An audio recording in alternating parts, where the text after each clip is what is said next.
budget-friendly Dragon 10 hard mode. Let's get into it.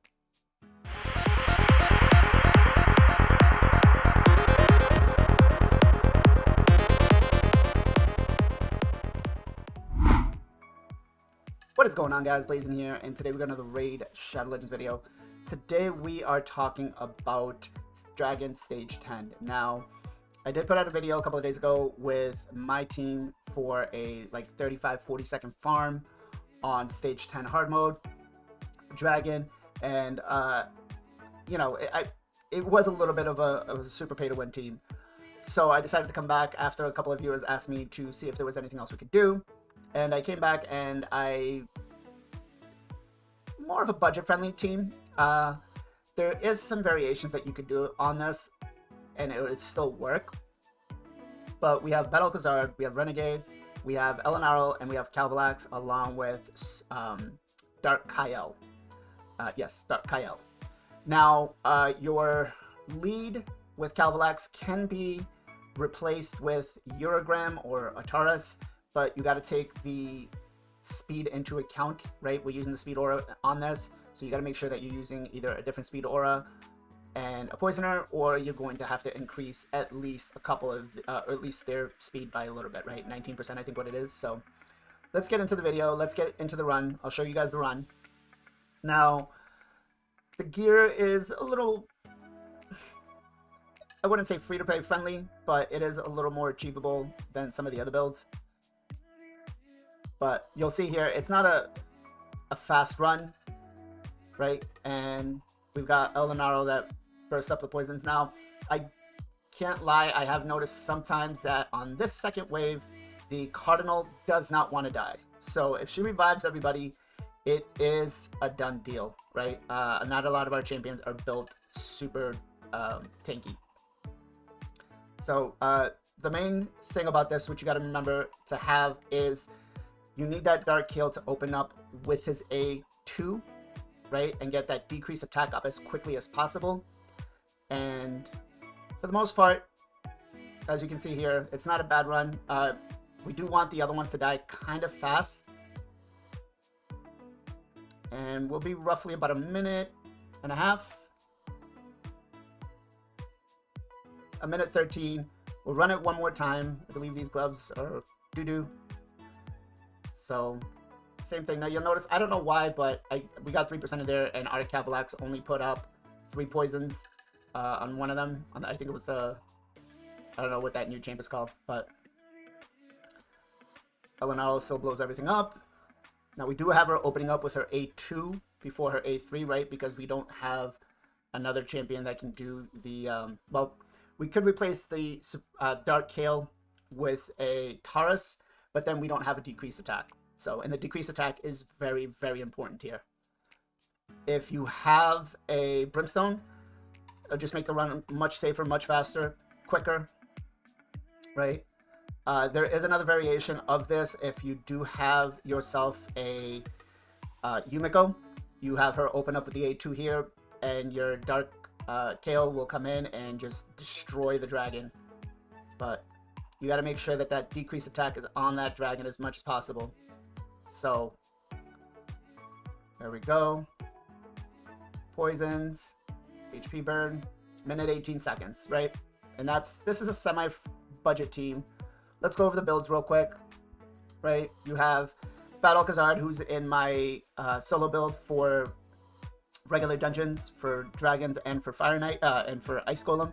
So he's sitting at 72k HP, 2.7 defense, 255 speed. We don't care about crit damage or crit rate, right? 453 resistance, 362 accuracy. He is in a regen set, right? Which I'm not sure why it's not showing that here, but it should be showing us a regen set because it is 1, 2, 3, 4 pieces. He is fully booked. He does have Brimstone Masteries. We did go all the way down to Oppressor, and we did take Whirlwind of Death. Again, this is just the build that I use for him on my solo farms. Then we do have Elenarl. Elenarl is in a Reflex and Perception set. Now, you don't really need the accuracy on her, but it does help with her A1 putting the HP burn on, and the A2 to add the extra poisons, right? So we do have her in 2 refresh accessories.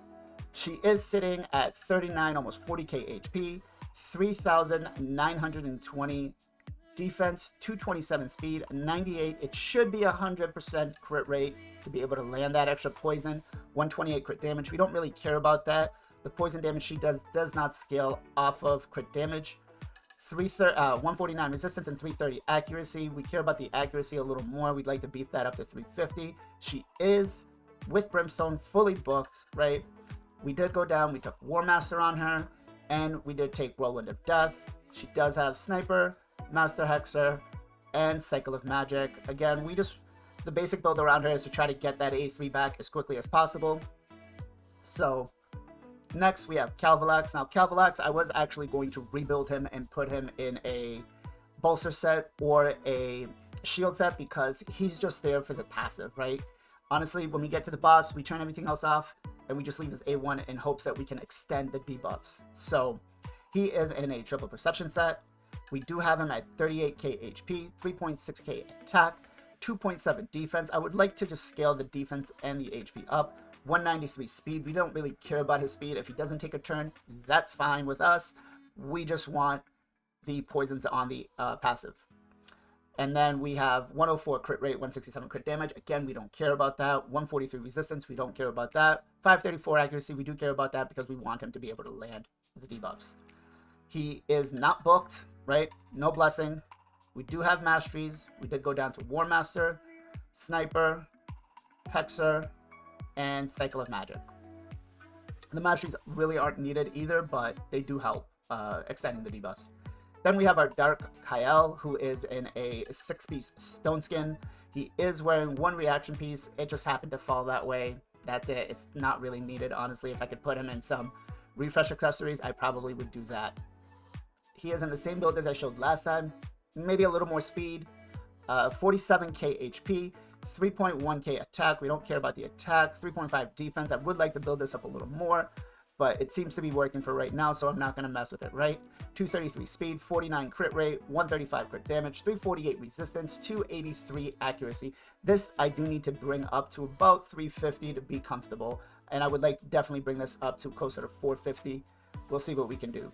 He is fully booked. We did take Cruelty on him, right? Masteries, he did go down to War Master.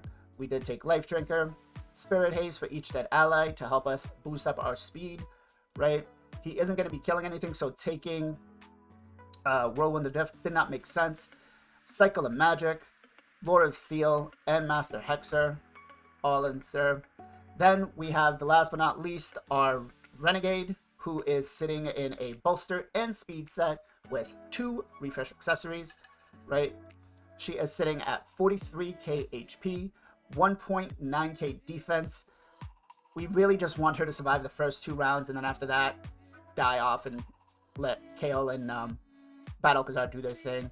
250 speed. She could be faster if you wanted to. You just have to make sure you follow the right turn order.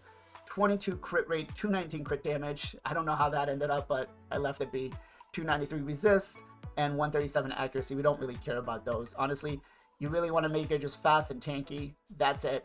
You want to make sure that that bolster helps you survive in the beginning for at least your main 2-3 champions that are going to sit there through the run. Skills, she is fully booked. We do not have any blessings. No masteries on her.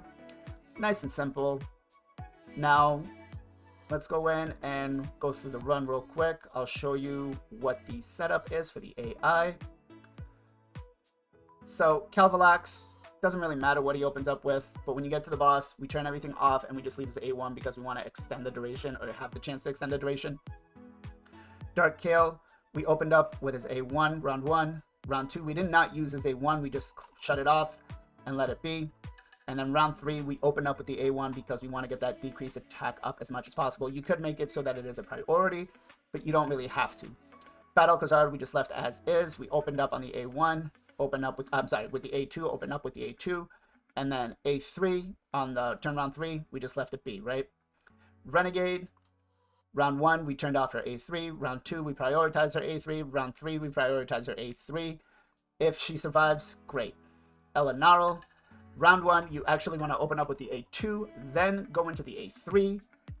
And same thing for round 2. And then round 3, you want to turn off the A2 and go with the A3 to just try to bring that cooldown back as quickly as possible.